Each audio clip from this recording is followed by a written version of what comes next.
အားလုံးပဲမင်္ဂလာပါပြည်တွင်းမှာပဲ UK ကပေးတဲ့ပွဲတစ်ပွဲကိုရယူထားတဲ့ teacher မင်းနဲ့တွေ့ဆုံမေးမြန်းသွားဖို့ရှိပါတယ် teacher မင်းမင်္ဂလာပါဟုတ်ကဲ့ teacher မင်းရဲ့ပညာရေးလမ်းကြောင်းနဲ့ပတ်သက်လို့ဘယ်လိုမျိုးတွားခဲ့လဲဆိုတာလေးကိုမျှဝေပေးပါဦးဟုတ်ကဲ့အခုချိန်မှာလူငယ်တော်တော်များများကပေါ့နော်ကိုယ့်ရဲ့အစစ်မြင့်ပညာရေးအတွက်လမ်းကြောင်းမျိုးမျိုးရှာဖွေနေကြတာရှိပါတယ်အဲ့ချိန်မှာ teacher မင်းကမှဘာဖြစ်လို့ဒီလိုမျိုး UK diploma ပေါ့နော် diploma in computing ကိုရွေးချယ်ပြခဲ့တာလဲဆိုတာလေးရှင်းပြပေးပါဦးအဲ့တော့ University of Greenwich ကပေးတဲ့ UK ဘွဲတစ်ခုကိုရဖို့ဆိုလို့ရှိရင်သတ်မှတ်ထားတဲ့ဆောင်ပွဲတွေ assignment သတ်မှတ်တဲ့ရက်တွေကိုတိတိကျကျလုပ်ရတာမျိုးတွေရှိတယ်ပေါ့နော်ဆိုတော့အဲ့လိုမျိုးဆိုလို့ရှိရင် teacher မေအနေနဲ့ပေါ့နေ့စဉ်ကြုံရတဲ့ဒီလျှက်စစ်မီကိစ္စ internet အခက်အခဲလေးတွေပေါ့နော်အဲ့ဒါလေးတွေကိုဘယ်လိုကြော်လွှားပြီးတော့ဒီလိုမျိုးအခြေမီပြီးအောင်ပေါ့နော်စီမံခန့်ခွဲလဲဆိုတာလေးလည်းရှင်းပြပေးပါဦးတချို့ကကြတော့နိုင်ငံတကာအတိမတ်ပြုတဲ့ပညာရေးကိုပြည်တွင်းမှာပဲတက်တဲ့အခါမှာခက်ခဲရှိမလားပေါ့နော်ဒါမှမဟုတ်နိုင်ငံခြားမှာတွတ်တက်တာနဲ့ဘာတွေကွာခြားမှုရှိမလဲဆိုပြီးတော့သူမေးတတ်တယ်စိုးရိမ်နာလေးတွေရှိတယ်ပေါ့နော်ဆိုတော့ teacher ရဲ့ဒီပြည်တွင်းမှာသင်ယူခဲ့တဲ့အတွေ့အကြုံကဘယ်လိုမျိုးရှိလဲပေါ့လေဘယ်လိုမျိုးဆရာဆရာမတွေရဲ့ပံ့ပိုးမှုတွေကျောင်းရဲ့ပံ့ပိုးမှုတွေရှိလဲပေါ့အဲ့ဒါလေးလည်းတစ်ချက်လောက်မျှဝေပေးပါဦးတစ်ချက်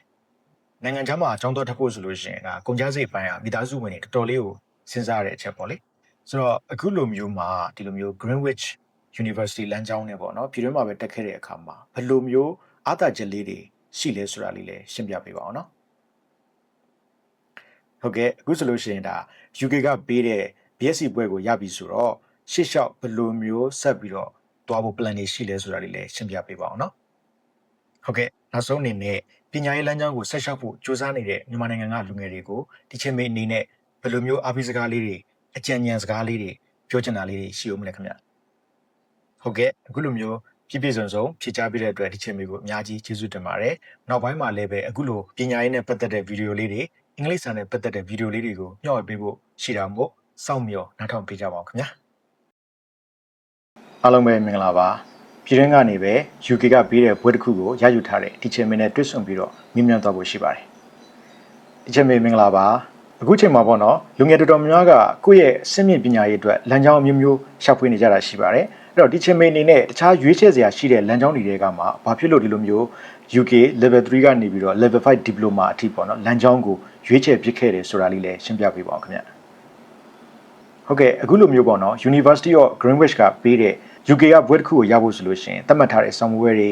assignment သတ်မှတ်တဲ့ရက်တွေကိုတိတိကျကျအမိထပ်ရတာမျိုးတွေရှိတယ်လို့သိရတယ်ပေါ့နော်ဆိုတော့နေ့စဉ်ဘဝမှာကြုံရတဲ့လျှက်စစ်မီခက်ခဲတွေ internet အခက်အခဲတွေပေါ့နော်အဲ့ဒါတွေကိုဘယ်လိုကြော်လွှားပြီးတော့ပေါ့နော်ဒီစာသင်တဲ့အခါမှာပို့ပြီးတော့ထိထိရောက်ရှိအောင်ပေါ့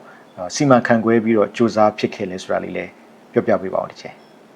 တချို့ကကြတော့နိုင်ငံတကာအတိမတ်ပြုတဲ့ပညာရေးကိုပြည်တွင်းမှာပဲတက်တဲ့အခါမှာဆိုရင်ခက်ခဲရှိမလားနိုင်ငံခြားမှာတွားတက်တာနဲ့ဘာကွာမလဲဆိုပြီးတော့မေးကြတယ်စိုးရင်ကြတာလေးရှိရပေါ့နော်ဆိုတော့ teacher ရဲ့အခုပြည်တွင်းမှာသင်ခဲ့ရတဲ့အတွေ့အကြုံလေးတွေဆရာဆရာမတွေရဲ့ပံ့ပိုးမှုလေးတွေပေါ့နော်အဲ့ဒါလေးတွေနဲ့ပတ်သက်လို့လည်းညှော်ပြပေးပါဦး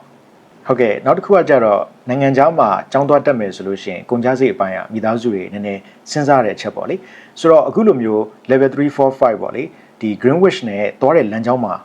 ဒီလမ်းကြောင်းတစ်ခုလုံးပေါ့နော်ပြည်တွင်းမှာပဲတက်ခဲ့တာဆိုတော့ဒီကိုယ့်ရဲ့ပညာရေးလမ်းကြောင်းကိုရခဲ့တဲ့ဒီဘွဲပေါ့နော်ပြီးလို့ရှိရင်ကုန်ကျစရိတ်ပေါ့အဲ့ဒါလေးနဲ့ပတ်သက်လို့အားသာချက်လေးတွေပြည်တွင်းမှာတက်ခဲ့ရတဲ့အားသာချက်လေးနဲ့ပတ်သက်လို့ပြောပြပေးပါဦးတစ်ချက်ဟုတ်ကဲ့အခုဆိုလို့ရှိရင်ဒါ UK ကပေးတဲ့ဘွဲကိုရထားပြီးပြီဆိုတော့ပေါ့နော်အနာဂတ်မှာဘယ်လိုမျိုးဆက်သွားဖို့ရှိလဲဆိုတာလေးလည်းteacher မေးမျှဝေပေးပါဦး